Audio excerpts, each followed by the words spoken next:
How to report an account on Instagram. First thing you have to do is head over to your Instagram app.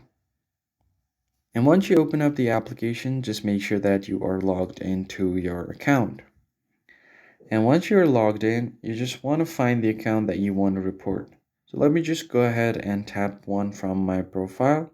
So I'm just going to select my main profile right here and then head over to the profile option. And once you land on their profile, all you have to do is tap on the three lines at the top right.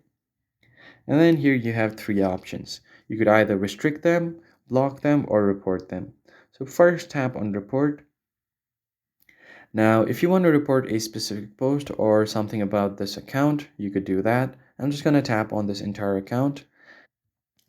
Now, if you want to report it because they're pretending to be someone else, you could do that. They may be under the age of 13 or if the account may have hacked. So I'm just going to tap on they're pretending to be someone. And if they are pretending to be someone else, you can tap on someone else and search their name and then simply tap on the profile. So it will be reported that they are being pretending to be this person. So tap on submit report and now you've successfully reported a profile on Instagram. I hope this tutorial was helpful to you guys. I'll see you on the next one.